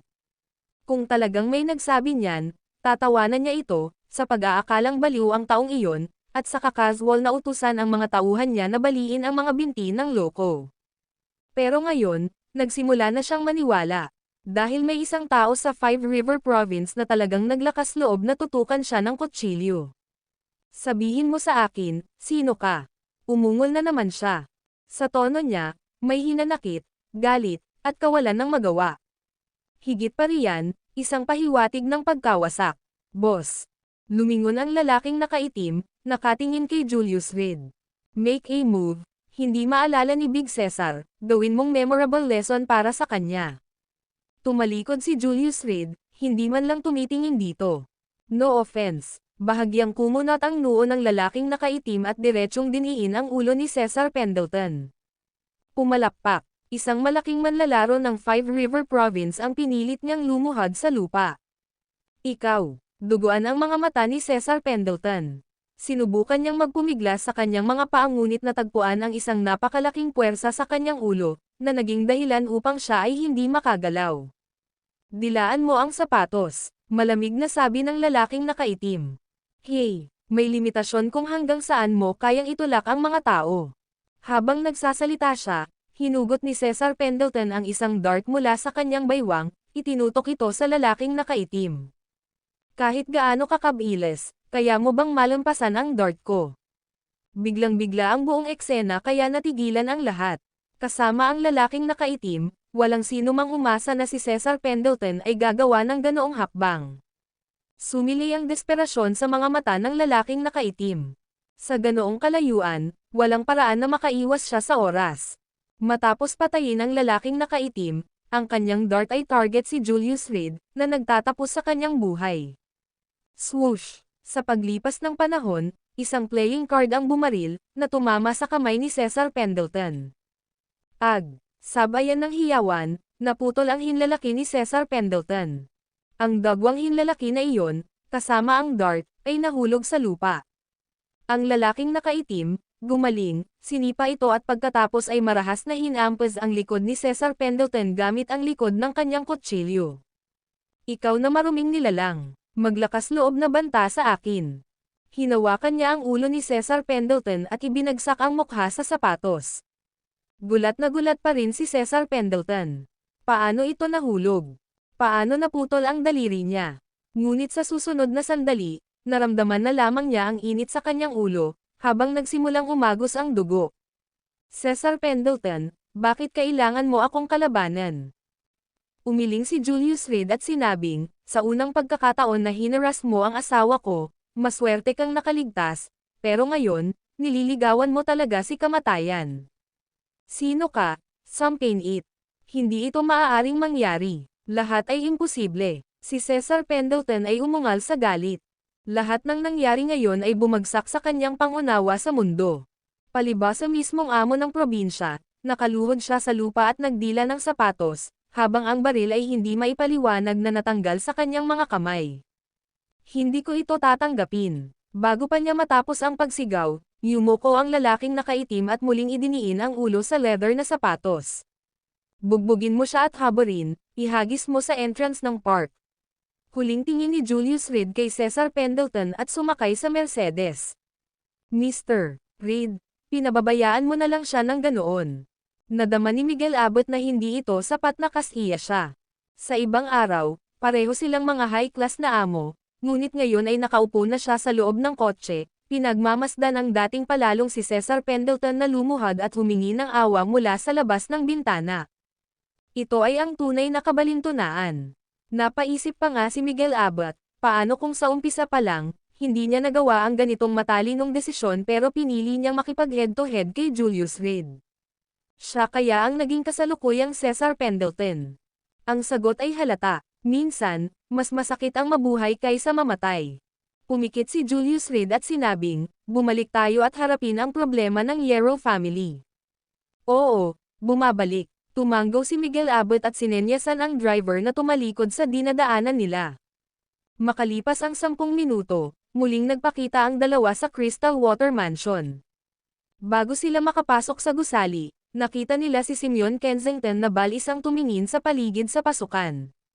Sa tabi niya, may ilang binata at babae, wala ni isa sa kanila ang napakatanda. Sa di kalayuan, may nakaparada na Ferrari, halatang isa sa sinasakyan ng binata. Dahil sa takot na hindi ito mapansin ng iba, sinadya niyang lumabas ang mga susi ng Ferrari. Ang kabataan ay madalas na naghahangad ng walang kabuluhan. Hoy, ikaw kasi. Nang makita si Julius Reed, mabilis na tumakbo si Simeon Kensington. Ikaw bastard, isang lobo na nakadamit tupa. Sinasabi ko sa iyo, si Elise ay hindi pa nagkaka-boyfriend, at ikaw. Sa gayon, tinapakan niya ang kanyang paa, galit na sinabi, talagang natulog ka sa kanya. Ang naunang komento ni Julius Reed na sumiping siya sa kanya ay agad na nagpatalsik kay Simeon Kensington. Pagkatapos mag-usisa sa paligid at sa pamamagitan ng mga tao sa hotel kagabi, nalaman niyang ang pervert na ito ang nagpasuot kay Elise ng costume ng isang bunny girl. At dinala siya nito sa isang private room kung saan hindi sila lumalabas buong gabi. Ngayon, hindi pa nagigising si Elise, at nag-aalala siya sa kaligtasan ng kanyang matalik na kaibigan, kaya't nagdala siya ng mga taong humahabol sa kanya. Hindi, na-misunderstood mo. Isang magaan na ngiti ang ibinigay ni Julius Reed. Hindi niya ginalaw si Elise, sa kabila ng pagtatapon nito sa kanya, hindi niya tinanggap. Scumbag. Magkaroon ng lakas ng loob na gawin ito ngunit hindi ito pagmamayari. Kumunat ang noo ni Simeon Kensington, agad na nawala ang lahat ng magagandang nararamdaman para kay Julius. Tambo, bro, hindi mo maaaring tanggapin ang responsibilidad. Maya-maya lang, lumapit ang may-ari ng Ferrari at malamig na bumantong hininga, slept with someone and now you want to shit the responsibility. Noon pa man ay gusto niya si Elise Yarrow, ngunit walang epekto. Bagamat mayaman ang kanyang pamilya, ang Yarrow family ay hindi rin kapos sa pera. Hanggang sa nagpadala ng marriage proposal ang Leopold family ay sumuko siya sa paghabol sa kanya. Ngunit hindi iyon nangangahulugan na tumigil na siya sa pagkagusto kay Elise Yarrow. Nang marinig niya na ang dalawa ay maaaring maging intimate, siya ay galit na gumawa ng pagpatay. Kahit na natulog ako sa kanya, ano sa iyo? Hindi gusto ni Julius Reed ang mga taong nakikialam sa mga gawain ng iba, lalo na ang mga taong makasarili. Ang pinaka-off-putting bagay tungkol sa mga tao ay ang kanilang kawalan ng kamalayan sa sarili. Sino ka sa tingin mo? Hey, ang lakas ng loob mong kausapin ako ng ganyan. Ngumisi ang binata at inabot ang kwelyo ni Julius Reed. Ngunit wala siyang nahawakan kundi hangin. Scram. Hinawakan ni Julius Reed ang braso niya gamit ang isang kamay at pilit siyang itinulak sa lupa. Huwag mo na akong makitang muli. Kung hindi, bubugbugin kita sa tuwing gagawin ko. Tumabi siya sa lalaki at humakbang patungo sa Crystal Water Mansion. Ang lakas ng loob mong guluhin ako, naghahanap ka ng kamatayan. Inilabas ng binata ang kanyang telepono at nag-dial ng numero. Kuya, nabugbog ako sa Crystal Water Mansion, halika at i-back up mo ako. Matapos makatanggap ng tugon, ibinalik niya ang telepono sa kanyang bulsa, tinitigan ang umaatres na figure ni Julius Reed na may panunuya na patuloy sa kanyang mukha, ikaw aso, tapos ka na. Ang video na ito ay edited by Urban Storytelling. Kabanata 146, pabago-bagong babae isa. Gising na. Umupo si Julius Reed sa upuan, casual na nagtatanong. Sa penthouse suite, nakayuko si Elise Yarrow sa sahig, medyo namumula ang mga mata. Sabihin mo sa akin, ikaw ba o hindi? Napahagulgol siya at nagsimulang umiyak bago siya matapos. Hoy, bakit ka umiiyak? Pinapamoka mo na binubuli kita. Iyak ka ng iyak, aalis na talaga ako. Hindi kinaya ni Julius na makakita ng babaeng umiiyak. Hindi ba natin ito mapag-usapan ng maayos? Kailangan mo bang umiyak at humikbi? Kapag umiyak ka, hindi ka na makapagsalita ng malinaw. Talagang nakakaapekto ito sa kahusayan ng komunikasyon. Ikaw, ang kulit mo. Paano ko haharapin ang sinuman pagkatapos mo akong bihisan ng ganito? Sa pagtingin sa sarili sa bunny girl costume, mas lalo pang umiyak si Eliziero. Pwede bang huwag kang kumilos ng ganito? Ginagawa mong para bang nadungisan kita. Hindi napigilan ni Julius ang pagkunot ng noo. Ano ang lahat ng ito? Lumilikha ng gulo para sa sarili. Sapat na ang problema sa pagiging nasa Five River Province.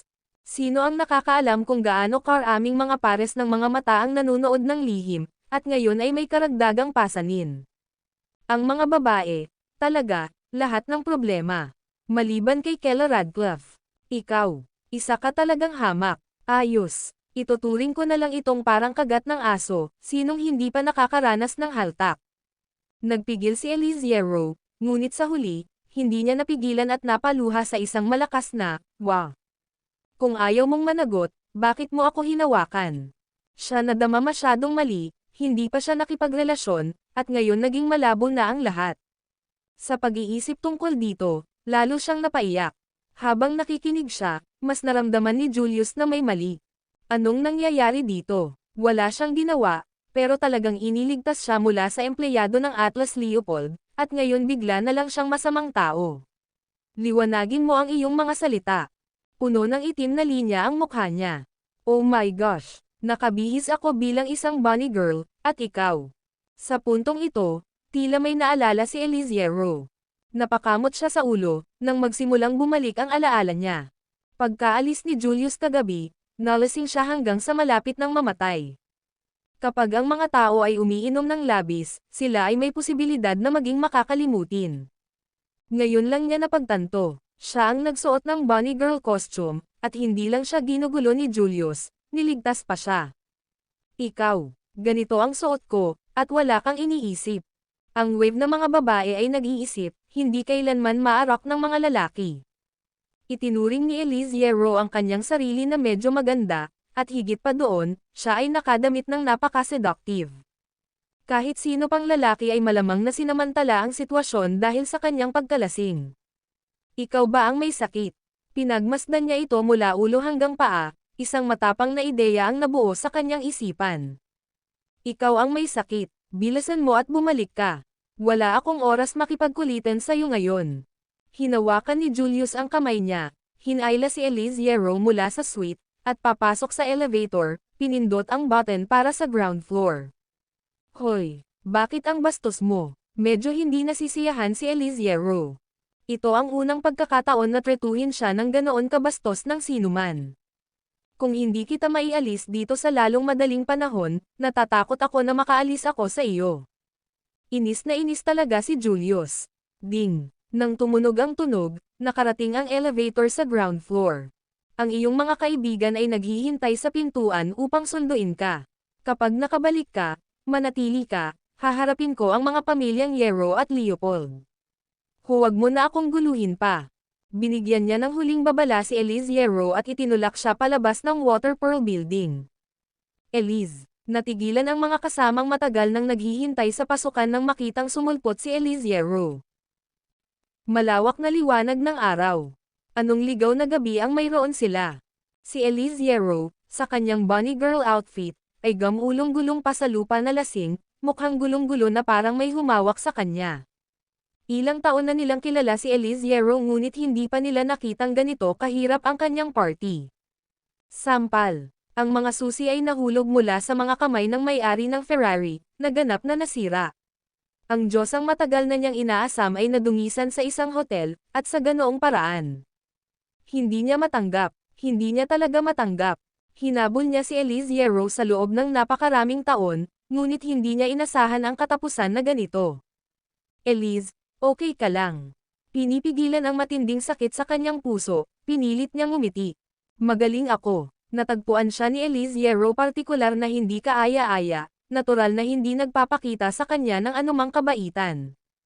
Eliz, bakit ganyan ang suot mo? Ang mukha ni Simeon Kensington ay naging pulang-pula, siya ay tradisyonal na konserbatibo at hindi matanggap ang mga ganoong bagay. Nako, kalimutan mo na. Hindi ka talaga marunong mag-enjoy sa buhay. Si Elizero ay nagsumite ng isang partikular na galit na tingin kay Julius Reed. Ito ay lubos na ikinagalit ng may-ari ng Ferrari. Napaungol siya sa umaatres na figure ni Julius Reed, tumigil ka nga dyan. Ngunit si Julius Reed ay hindi nag-abala sa kanya, at hindi lumingon, lumakad palayo. Tumigil ka, hindi mo ba naririnig na kinakausap kita? Nagmadali siyang makahabol, at nang madaanan niya si Elizero, panatag niyang sinabi, Eliz, huwag kang mag-alala, makakamit ko ang hustisya para sa iyo ngayon. May sakit ka ba? Hindi ko kailangan ng tulong mo. Si Elizero ay labis na naiinip. Maghintay. Huminga ng malalim ang lalaki at sumunod sa kanya. Amos, bumalik ka. Huwag kang padalos-dalos. Hindi ba natin ito mapag-usapan ng maayos?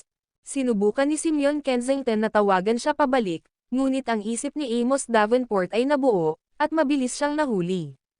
Gusto niyang patunayan ang kanyang kataasan sa harap ni Elizero. Bukod dito, naniniwala siya na si Julius Reed ay natulog kay Elizero at hindi inaako ang responsibilidad, na isang insulto sa kanyang sarili. Tumigil ka dyan. Click. Hahawakan na sana ni Amos Davenport ang balikat ni Julius Reed. Nakatalikod na si Julius Reed, mahigpit na nakahawak ang kanang kamay sa palso ni Amos. Magwala. Sa isang maikling utos, sinapak ni Julius Reed si Amos ng husto, na nagpabagsak sa kanya sa lupa. Gawin mo ulit, at sisirain ko ang isang kamay mo. Pagkasabi niyon ay naglakad siya patungo sa main entrance nang hindi lumilingon. Tumigil ka dyan. Hindi kinaya ni Amos na mapahiya sa harap ng kanyang mga kaklase. Siya ay nagmula sa isang mayamang pamilya, nagmamaneho ng isang Land Rover sa kolehiyo at lumipat sa isang Ferrari pagkatapos ng graduation. Sanay na siyang mamuhay ng mataas, napapaligiran ng maraming kaibigan, ngunit hindi siya napahiya tulad ngayon. Nang makitang hindi tumugon ang isa pang lalaki, galit na kinuha ni Amos ang isang laryo sa gilid ng kalsada at sumugod. Mag-ingat ka. Nang makita ito, hindi napigilan ni Elizero na mapasigaw sa gulat mula sa malayo. Pero napansin na ni Julius Reed ang bawat galaw niya. Bang! Mabangis niyang pinalayas, pinalipad si Amos ng 5 o 6 na metro sa himpapawid. Dumura. Si Amos, na nataman ng malakas, ay parang nabasag ang kanyang mga buto, at umubo ng isang subo ng dugo. Sabi ko sa'yo, kapag nang ahas kang gawin ulit to, mapilayan ko ang isang kamay mo. Humakbang si Julius Reed, na tila mismong Grim Reaper. Napaatras si Amos, at napaatras, ngunit pagkatapos ng matinding suntok, nawalan siya ng lakas para kumilos. Hindi kita hahayaang makawala dito. Nanginginig ang kanyang katawan, at puno ng takot ang kanyang boses. Pagkatapos subukan mo ako, basag. Yumuko si Julius Reed, brutal na nabali ang kanyang kanang kamay. Ag! Kasabay ng nakakakilabot na sigaw, muntik nang mahimatay si Amos sa sakit. Noon lang, isang fleet ng mga sasakyan ang tumakbo patungo sa entrance ng Pearl on the Water. Kasabay ng tunog ng mga humihiyaw na preno, biglang huminto ang mga sasakyan. Sino bang nang ahas na hawakan ang kapatid ko? Isang lalaking nakasot ang lumabas sa kotse, tinanggal ang kanyang salaming pang-araw, at tumingin kay Julius Reed. Pagkatapos sa Amos nakahiga sa ilalim ng kanyang paa. Tapos ka na para, malamig na sabi ng lalaking nakasot. Ang video na ito ay edited by Urban Storytelling. Kabanata 147:1 I'm just informing you isa. Carl. Bahagyang nagulat si Elizero nang makita niya kung sino ang dumating. Sa rehiyong ito, si Carl, kasunod ni Cesar Pendleton, ay nagkaroon ng lubos na reputasyon. Minsan, upang ipakita sa kanyang mga kaklase, dinala ni Amos Davenport ang lahat sa Thousand Mountain Bar, at sa oras na iyon, dumating si Carl na may dalang 2 bote ng alak na nagkakahalaga ng mahigit 10,000 bawat isa upang i-back up siya. Noon, labis na tumangala kay Amos ang kanyang mga kaklase, habang si Elizero ay hindi man lang humanga. Kung isasaalang-alang ang mas magandang background ng Yarrow family at ang likas na pagiging masungit ni Elise, hindi niya gusto ang isang tulad ni Amos na nagyayabang sa lahat ng oras. Sa mga salita ni Elise, bongga. Ang ganitong mga tao ay hindi mapagkakatiwalaan at hindi pinagbabatayan.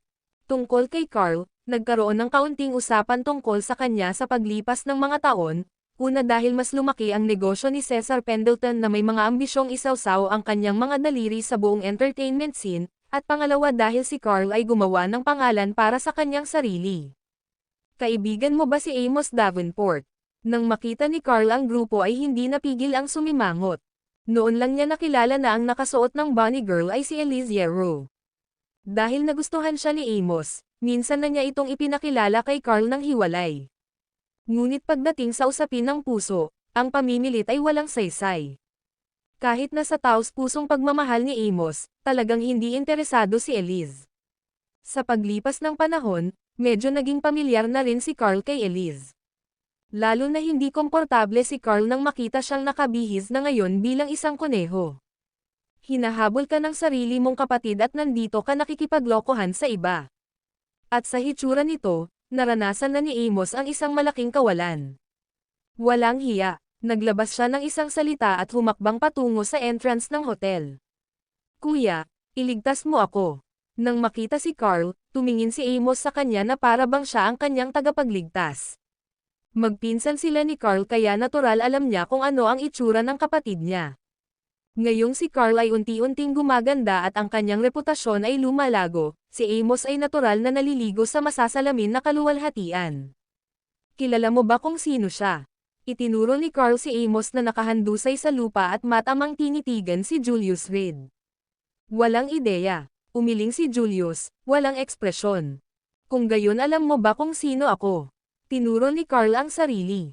Walang ideya. Umiling muli si Julius. Bro, hindi mo man lang kilala si Kuya Carl.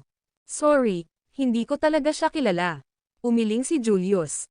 Paano niya nalaman ang isang maliit na karakter? Kung pag-uusapan mo ang tungkol sa pagkilala sa isang tao, ito ay dapat na Amadeus Fairbanks at Deep Cold, ang mga general na iyon. Tungkol naman sa Five River Province, wala talagang dapat malaman. Napakabastos mo. Tumanggo si Carl, hindi nagagalit. Napaka-normal para sa mga kabataan na maging mayabang.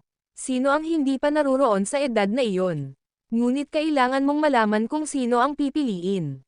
Nanlamig ang kanyang tono habang nakaturo kay Julius at sinabing, ngayon, bibigyan kita ng leksyon na hinding-hindi mo malilimutan, kung sino ako.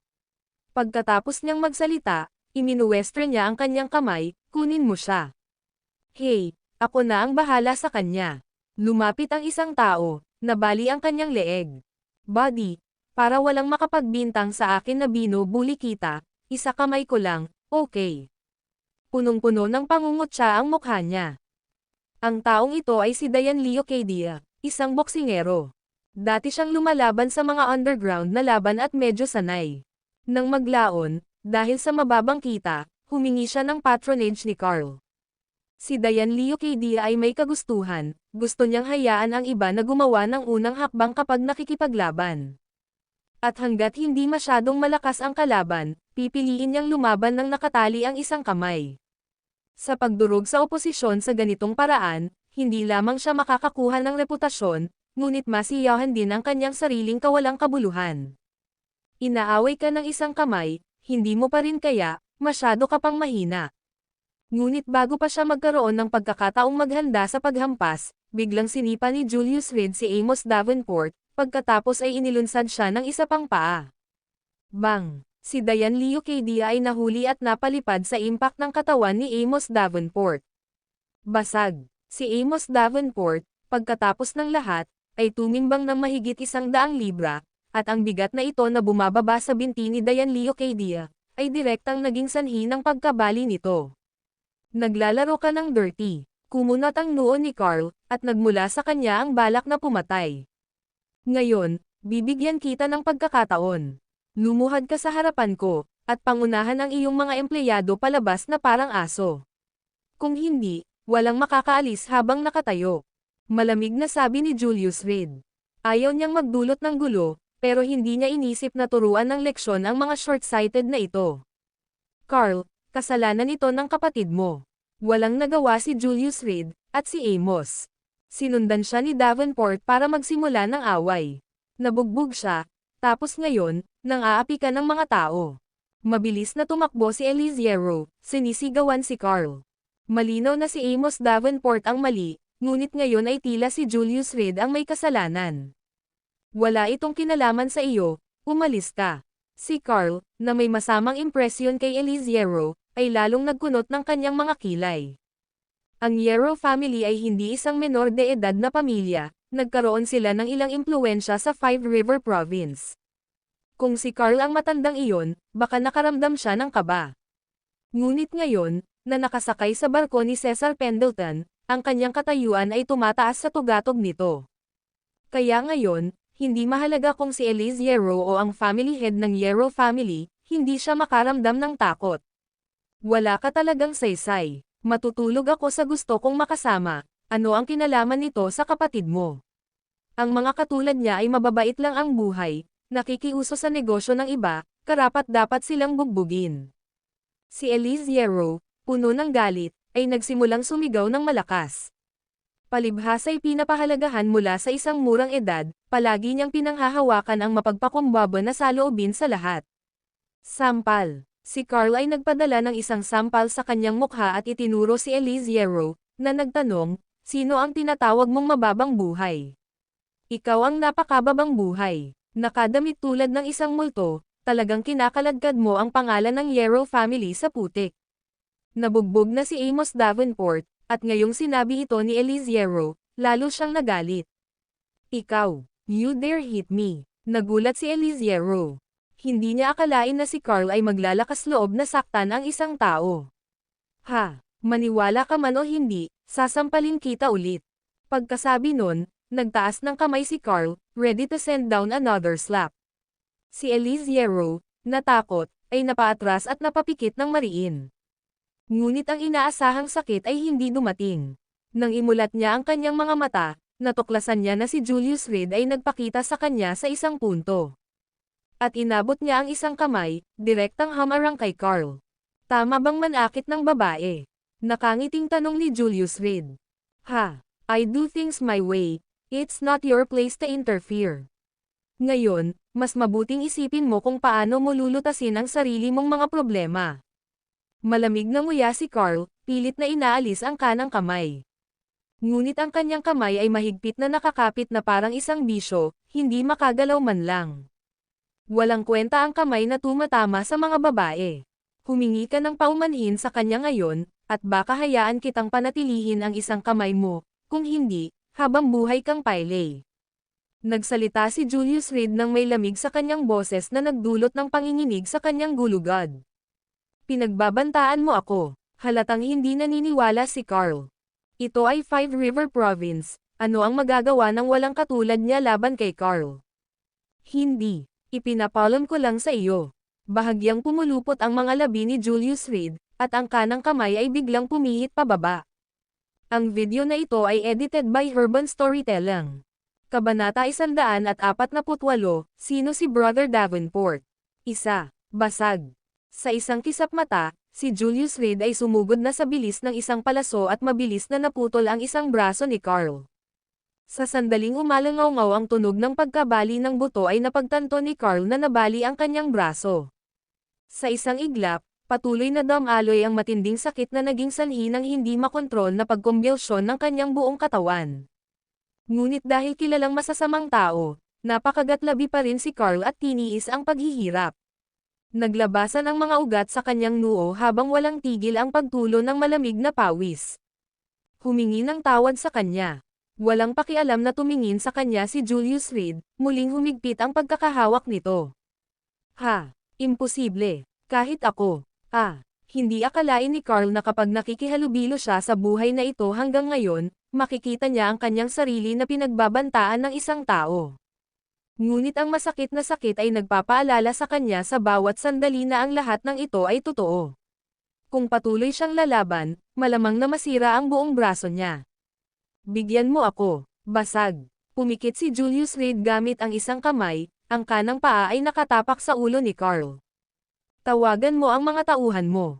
Tingnan natin kung dudurugin ko muna ang bungo mo. Isang ngiti ang lumitaw sa kanyang mukha, gayunpaman ang ngiting ito ay nagpapalamig sa gulugad ng lahat.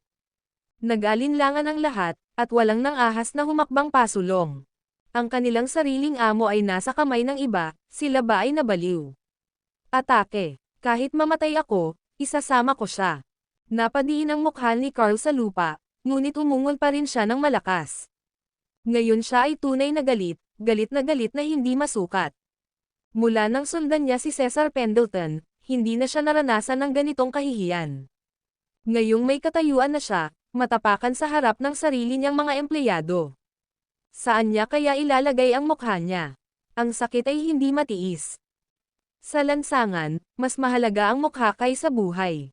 Ngunit nagkatinginan ang mga empleyado, ni isa ay walang naglakas loob na gumalaw. Kung namatay si Carl, tiyak na masasabihan sila ng infamy. Kung tutuusin, sa Five River Province, walang lugar na matutuluyan nila, ito ay isang bawal. At kung nagsimulang mag-imbestiga si Cesar Pendleton, sino ang makakatakas?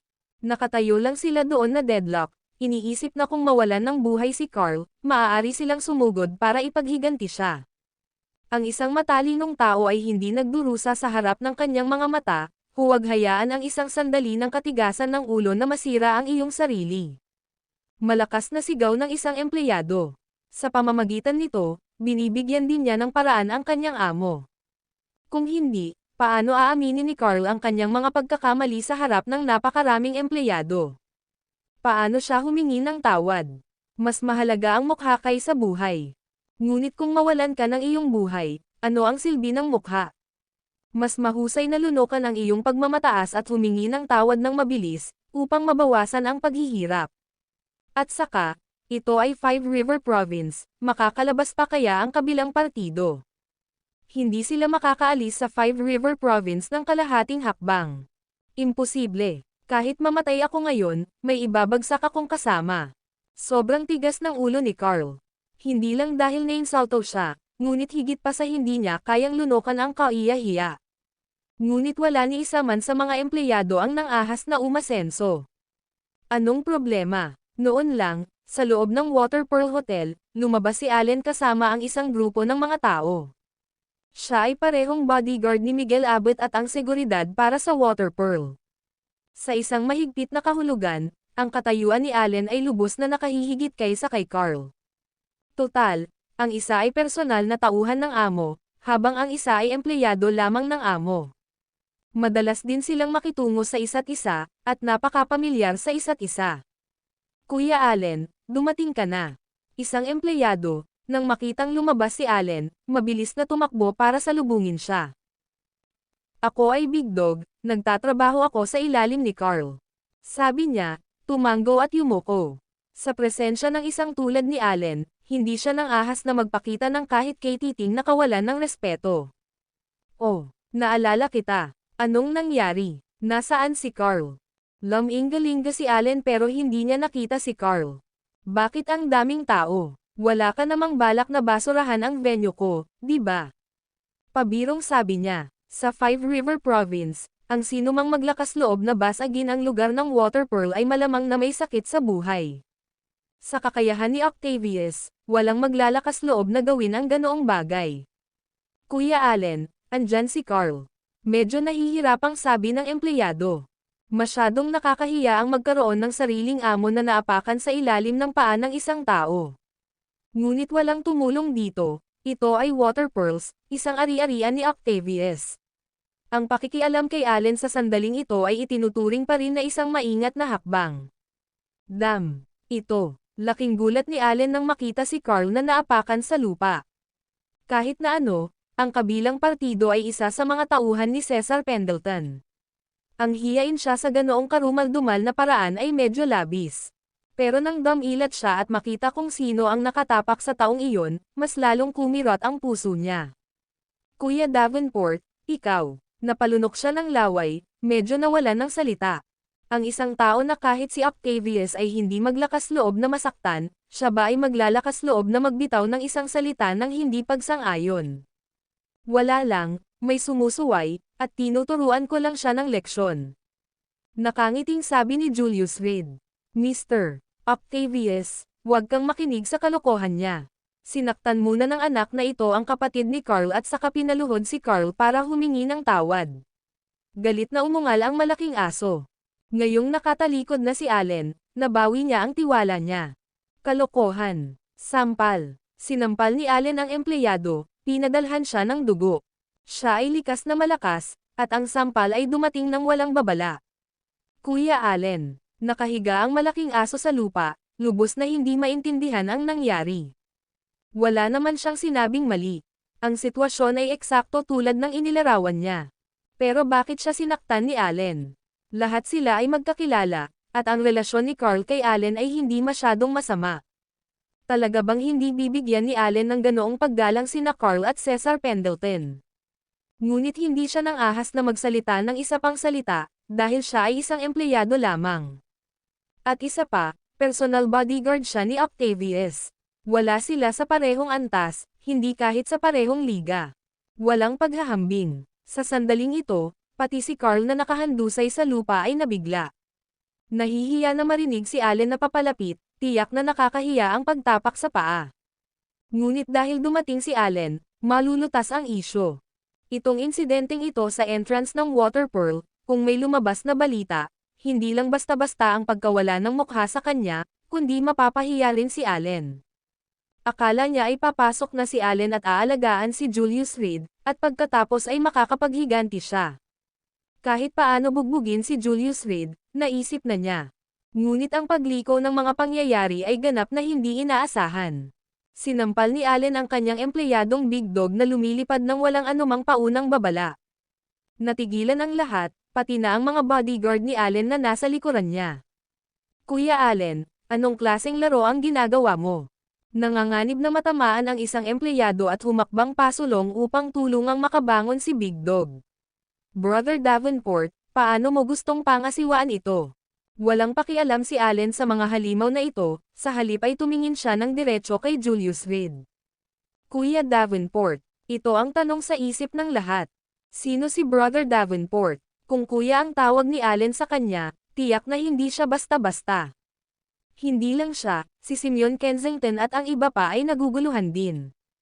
Hindi ba dapat magkampihan ang dalawang grupo ng mga tulisan? Bakit sila nag-away paglabas nila? At sino si Brother Davenport? Elise, anong pangalan niya?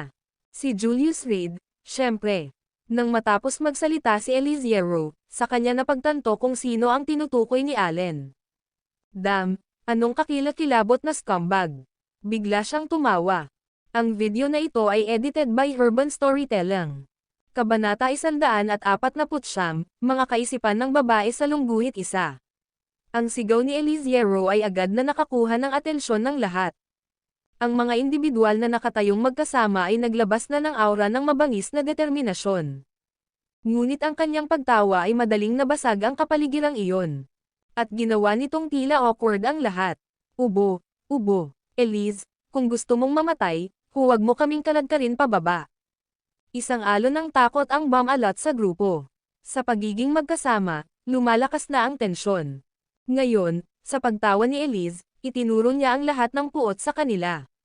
Pakiramdam ng lahat ay nakatingin sa kanya ng sabay-sabay, na pagtanto ni Elise na hindi naaangkop ang kanyang inasal. Anong tinatawanan mo dyan? Isang matipunong lalaki ang humakbang patungo sa kanila, nag-aapoy sa galit. Wala itong kinalaman sa amin. Mabilis na umatras ang isang lalaki, hindi nakakalimutang hilahin si Simeon Kensington at ang iba pang kasama niya. Sa isang iglap, naiwan si Elise na nakatayong mag-isa sa lugar, lubos na naliligaw. Umihip ang simoy ng taglagas, at medyo malamig na ang pakiramdam niya. Stop, gusto mo bang maging katulad niya? Inangat ni Julius Reed ang ulo para tingnan ang matipunong lalaki, malamig ang tono. Ha, bitawan mo siya, at one-on-one tayo kung matapang ka. Ngumisi ang matipunong lalaki. Hanggat maaari nilang palayain si Carl, ang mga tao sa likod niya ay handang maningil. Sa sandaling iyon, tiyak ang kamatayan para kay Julius Reed. At siya ay magiging isang bayani. Upang maabot ang kanyang layunin, ang matipunong lalaki ay nag-provoke pa. Anak, hindi ka duwag, di ba? Sa ngayon, hinahamon kita, big guy. Don't you dare. Habang nagsasalita, nagpalit siya ng hand sign sa likod niya. Ang mga tauhan, na natatanggap ang kanilang mga tagubilin, ay laging handang sumugod sa sandaling makaalis si Carl sa panganib. Ngunit, hindi sila bibigyan ni Julius Reed ng pagkakataon. Para patayin ka, kailangan ko pa bang magtaas ng kamay? Ngumisi siya, pinunasan ng kanang paa ang salaming pang-araw ni Carl mula sa kanyang ulo at marahas na pinaalis ang mga iyon. Splurge. Ang templo ng salaming pang-araw, tulad ng isang matalim na talam, ay direktang bumulusok sa katawan ng matipunong lalaki. Biglang damanak ang dugo, at ang matipunong lalaki ay bumagsak sa lupa sa sakit. His, napasinghap ang lahat, anong klaseng kapangyarihan ito? Nakakakilabot, ikaw ba ang humihiling nito? Nang makita ang pagkagalit ng matipunong lalaki, humakbang pasulong si Allen, binuhat siya mula sa lupa gamit ang isang kamay. Sino sa palagay nila ang nararapat na hamanin si Brother Davenport? Bang! Nang hindi binibigyan ng pagkakataong magsalita ang lalaki, itinaas siya ni Allen at marahas na hinampas. Splat! Ang matipunong lalaki ay nagluwa ng isang subo ng dugo mula sa brutal na epekto, ang kanyang kutis ay namutla ng nakamamatay. Ang sinumang maglakas loob na magsalita ng walang galang kay Brother Davenport mula ngayon, ito ang mangyayari. Malakas na deklara ni Allen matapos ice-can ang crowd. Biglaan. Bumagsak ang katahimikan. Walang nang ahas na magtanong kung bakit, at walang ibang nagtanong kung sino si Brother Davenport. Ang sinumang hindi pa nakakaunawa sa sitwasyon ngayon ay isang ganap na tanga. I will leave this to handle, hindi ako mapakali sa kanila. Lumayo si Julius Reed kay Carl. Medyo natuwa siya sa performance ni Allen ngayon. Ang paggawa nito ay hindi lamang nag-obligar kay Carl na magkaroon ng pabor kay Allen ngunit natiyak din niya ang isang perpektong resolusyon. Salamat, kapatid na Davenport. After all these years, paanong hindi maintindihan ni Allen ang kanyang intensyon? At alagaan mo rin si Elise. Kahit na hanggang sa umalis ako sa Five River Province, hindi siya dapat makatagpo ng anumang problema. Bago umalis, hindi nakalimutan ni Julius Reed na magturo. Magtiwala ka, Kuya Davenport. Hanggat ako, si Allen, ay naririto, walang mangyayari sa ginang. Ang malakas na boses ni Allen ay nagpadala ng panginginig sa lahat, kasama na si Carl sa lupa. Alam ng lahat na engaged na si Elise Hierro kay Atlas Leopold. Ito ay karaniwang kaalaman sa Five River Province. Ngunit, ngayon, tinatawag na talaga ni Allen si Elise Hierro na hipag, at tinatawag na kuya si Julius Reed. Dagdag pa rito, nakasuot ng bunny girl si Elise Hierro, hindi maiiwasan ng lahat na pabayaan ang kanilang mga imahinasyon. Magulo ang mga damit, at nanatili siya sa hotel magdamag. Sa sandaling ito, lahat ay nagulat, na parang may naalala. Ang mga chismis na kumalat sa mga kalye kagabi, na si Atlas Leopold ay cuckolded, totoo kaya ito? Ang dakilang young master ng Leopold family, isa sa 4 na kilalang binata ng probansyal na lungsod, ay talagang nakipag-cuckold. Nang lumabas ang balita, lahat ay hindi makapaniwala. Sinong mag-aakala na may isang taong may lakas ng loob na manggulo sa babae ni Atlas Leopold? Ngunit ang mga taong nagkakalat ng balita ay malinaw na inilarawan ito, mahirap pagdudahan ang pagiging tunay nito. Ngayon lang naintindihan ng lahat, ang lalaking nanligaw kay Atlas Leopold ay walang iba kundi ang nasa harapan nila. Pero sa itsura ng ugali ni Allen, siguradong sobrang close niya kina Miguel Abbott at Julius Reed, kung hindi, bakit Brother Davenport ang tawag sa kanya ni Allen? Kahit isa lang siyang thug sa ilalim ni Miguel Abbott, mas mataas pa rin ang status niya kaysa sa iyong average na big shot sa Five River Province. Ito ay, hindi napigil ang magtanong ng isang bandido. Kung hindi sa iyo ang lugar para magtanong, huwag kang magtanong. Tandaan, kung sino man ang maglakas loob na hawakan ang aking hipag, kikitil ko ang kanyang buhay. At, kung may makakita kay Brother Davenport at hindi nagpapakita ng paggalang, mas mabuting ihanda ang kanilang mga kabaong. Malamig na sabi ni Allen. Si Julius Reed ay hindi bumalik sa perlas sa tubig ngunit mabilis na tumakbo, nakahanap ng takip sa likod ng isang bato sa likod ng perlas sa tubig. Ang lugar na ito ay maaaring ituring na isang magandang lugar, kumpleto sa gawa ng tao. Sa gabi, Ang fountain ay patuloy na nagsaspray ng tubig na sinasabayan ng musika. Ngunit araw na, at halos walang tao sa paligid. Lumabas ka. Mahina na tumawag si Julius Reed, nakapulupot ang mga kamay sa likod niya. Paano mo na lamang nandito ako? Ilang sandali pa, may lumabas na babae mula sa likod ng rock carry. Ang iyong maliit na pandaraya ay wala sa harap ko. Hindi binigyan ng kahit anong mukha ni Julius Reed ang babae at hindi man lang lumingon mula umpisa hanggang dulo. Totoo, niligtas mo ang buhay ko noon, at hindi pa rin kita maabutan ngayon. Napabuntong hininga si Red Widow at dahan-daang lumakad sa tabi ni Julius Reed. Naglabas siya ng sigarilyo sa kanyang bag at sinindihan ito, nanginginig. Kamusta ang laban kagabi? Tanong ni Julius Reed na nakatingin sa unahan sa fountain.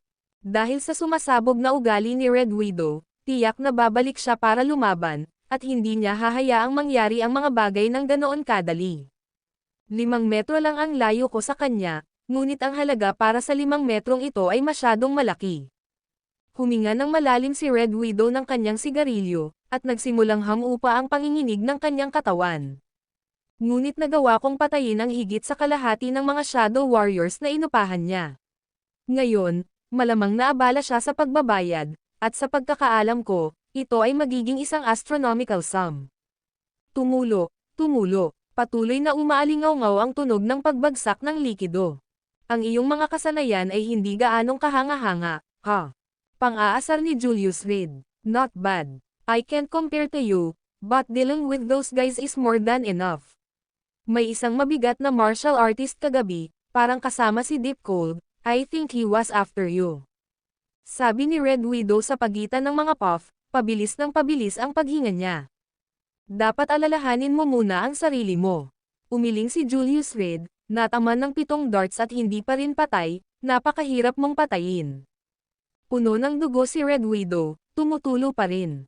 Upang makatakbo hanggang dito pagkatapos na patayin ang kanyang paraan sa labas ng tirahan ng Leopold, maaari mong isipin ang kalupitan nito. Ayos lang, hindi mo ako hahayaang mamatay.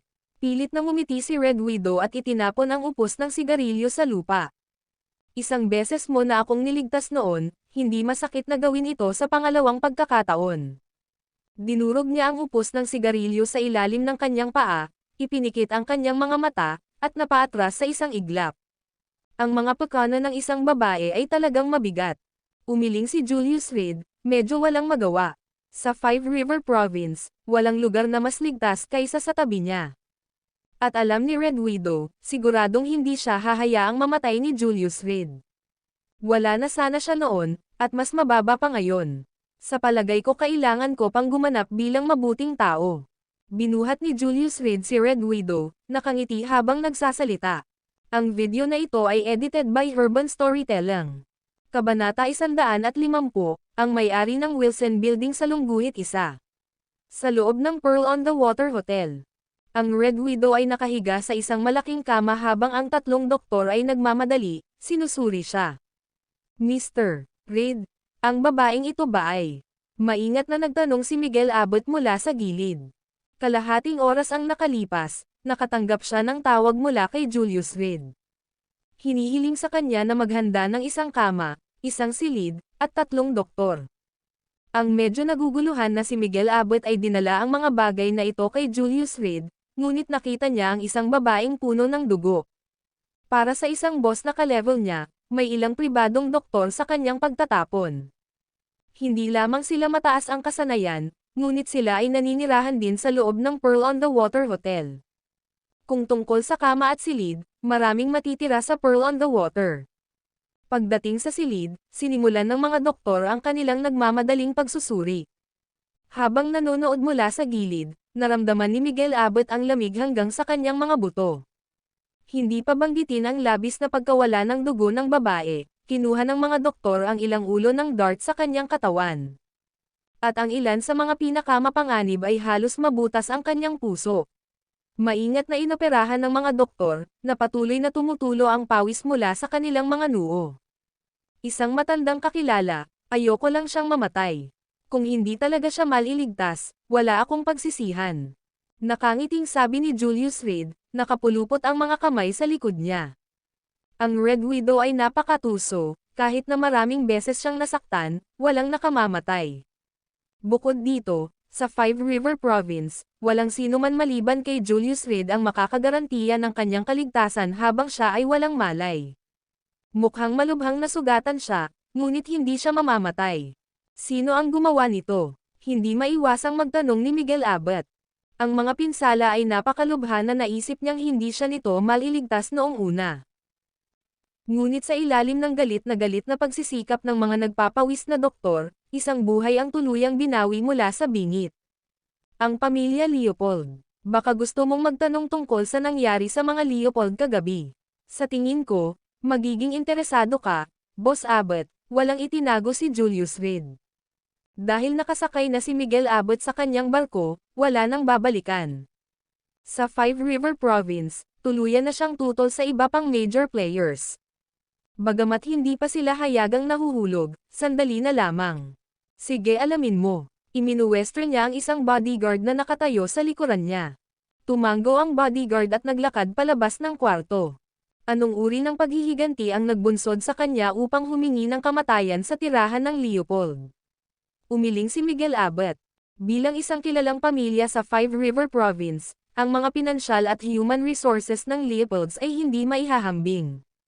Paano kaya posibleng nilabag ng babaeng ito ang mga depensa ng Leopolds ng mag-isa? Tila isang himala na hindi siya namatay. Walang tunay na paghihiganti, binaril siya ng isang Leopold kahapon habang nakikipag-chat sa akin. Nakuha ng temper ang pinakamahusay sa kanya, at dumiretso siya para sa paghihiganti. Hindi ko siya mapigilan. Sabi ni Julius Reed na parang walang magawa. Ang kanyang pagtatangka sa paghihiganti ay hindi nagtagumpay, at ngayon siya ay naging kanyang problema. Buti na lang buhay pa siya. Umiling si Miguel Abbott. Ang ganyang pag-uugali, hindi nagtagal, bumalik sa kwarto ang bodyguard at bumulong sa kanyang tenga. Ano? Malaki ang pagbabago sa mukha ni Miguel Abbott, sigurado ka ba sa balitang ito? Walang pagkakamali, kilalang-kilala na ang balitang ito, kami lang ang walang kamalay-malay. Ang mga intelligence network sa loob ng bilog ay nagkaroon na nito simula kagabi, sagot ng bodyguard sa mababang tono. Sige, pwede ka nang umalis. Nagiba ang ekspresyon ni Miguel Abbott, at sa wakas, lumingon siya kay Julius Reed. Kagabi, ang pamilya Leopold ay inatake ng isang Shadow Warrior. Matindi ang mga nasawi, at ang Shadow Warrior na iyon ay nakarating pa sa pintuan ng villa, wala pang 10 metro mula sa Atlas Leopold. Nang sabihin ng bodyguard ang mga salitang ito, halos hindi siya makapaniwala. Sino ang maglalakas loob na hampasin ang Leopold Villa? Ngunit nang marinig niya ang tungkol sa malalang mga casualty, natagpuan niya itong mas hindi kapani-paniwala. Armado ng walang anuman kundi isang armas, nagawa ng isang lalaki na gawing pangamba ang pamilya Leopold. Marami na akong alam noon. Mahinahong tugon ni Julius Reed. Sinabi na sa kanya ng taong involved ang lahat, kailangan pa ba niyang uulitin ito ng iba? Hindi ka panipaniwala, siya ba ang tao dito? Ang puso ni Miguel Abbott ay kumikilos sa damdamin. Ang kaninang paghamak niya ay nauwi sa paghanga at takot sa isang panandaliang sandali. Ngayon, nang tumingin siya sa babae sa kama, medyo nagbago ang tingin niya. Hayaan mong itama kita, lumingon si Julius Reed, tumingin kay Miguel Abbott, hindi 10 metro, 5 metro. Ang Red Widow ay nagsabi sa kanyang sarili, walang maaaring magkamali. Ito, si Miguel Abbott ay ganap na natigilan. Anong uri ng halimaw ang kabilang partido na nag-iisa at humarap kay Atlas Leopold? Halos magkaharap ang 5 metro. Tara na. Matapos panoorin ang doktor na tapusin ang operasyon, umalis si Julius Reed sa silid kasama si Miguel Abbott. Bumaba ang elevator sa unang palapag. Mr. Reed, tungkol sa taong nasa itaas. Napuno ng isipan ni Miguel Abbott ang eksena ng paglusob ng Red Widow sa Leopold Villa. Sobrang nakakakilig. Ayos lang, kapag gumaling na siya, aalis na siya mag-isa. Ngayon, sasama ka sa akin sa Wilson Building. Gusto ni Julius Reed na makita kung gaano kahusay ang paghawak ni Truman Ridge sa mga bagay-bagay. Wilson Building. Halatang nabigla si Miguel Abbott. Yun ang pinaka-bustling area sa Five River Province, maraming gustong bumili, pero hindi nila makuha. Hindi ko alam kung sino ang bumili ng Wilson Building noon, pero hanggang ngayon ay bakante pa rin. He spoke with regret. Sobrang sayang, isipin mo na lang, kahit pinarentahan lang, malaking halaga ang annual rent. Pero maraming taon na ang lumipas, wala pa ring aksyon doon. I wonder kung patay na ba ang bumili ng building, o wala sa mundong ito. Tiyak na pinahahalagahan ng mga negosyante ang kakayahang kumita.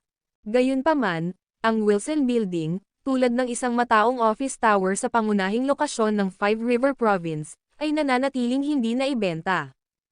Hindi man lang nirentahan. Ang pagsingaw ng malaking halaga ng pera bawat taon ay makakasakit sa sinuman, hindi ba? Kung talagang for sale, bibilhin mo ba? Habang nakikipagkwentuhan, sumakay si Julius Reed sa kanyang Mercedes. Nako, sa kasalukuyang presyo ng lupa, talagang hindi ko ito kayang bayaran. Pabirong sabi ni Miguel Abbott. Kung gusto niya talagang bumili, kaya niya. Ngunit pagkatapos ng pagbili, hindi na magkakaroon ng maraming pera. Ito ay pareho para sa iba pang mga tycoon sa Five River Province. Minsan, kapag nagsasama-sama ang mga taong ito, paminsan-minsan ay pinag-uusapan nila ang Wilson Building. Dahan-daang nagsimula ang Mercedes at unti-unting tumungo sa Wilson Building. Brother Reed, may narinig ako kamakailan. Si Miguel Abbott mismo ang nagmaneho ng sasakyan, patungo sa Wilson Building habang kausap si Julius Reed. Ayon sa inside information, lalabas na ang may-ari ng Wilson Building. At mukhang balak nilang magtatag ng sarili nilang kumpanya. Narinig niya dati ang mga alingaw-ngaw, at ngayon na binanggit ni Julius Reed ang Wilson Building, nagpaliwanag pa siya ng kaunti. Ano sa tingin mo? Kung talagang magsisimula ng kumpanya ang kabilang partido, magkakaroon ba ito ng hinaharap? Nakaupo sa Mercedes, mahinahong tanong ni Julius Reed. Sa lahat ng nararapat na paggalang. Bahagyang napabuntong hininga si Miguel Abbott. Ang tanawin ng Five River Province ay nasa bato. Ang sinumang maglalakas loob na pumunta rito ay talagang itataboy sa pagitan ng kanilang mga binti. Pagkatapos ng ilang taon ng pakikibaka, ang bawat kapangyarihang tumatayo sa limelight ay malalim na nakabaon. Maaari bang ang sinumang tagalabas na umaasang gumawa ng hakbang ay makalaban sa mga lokal na ahas? Ano man ang uri ng kumpanya, sa sandaling subukan nitong magtayo sa Five River Province, haharapin nito ang pagkubkob ng mga pangunahing negosyo. Ang kasalukuyang sitwasyon ay mahirap masira. Kung hindi man, ang ambisyosong si Miguel Abbott ay hindi ihagis ang kanyang kapalaran kay Julius Reed, sinusubukang maging isang game changer. Masyadong tahimik ang Five River Province, oras na para sa pagbabago ng panahon. Sabi ni Julius Reed sa malambing na boses.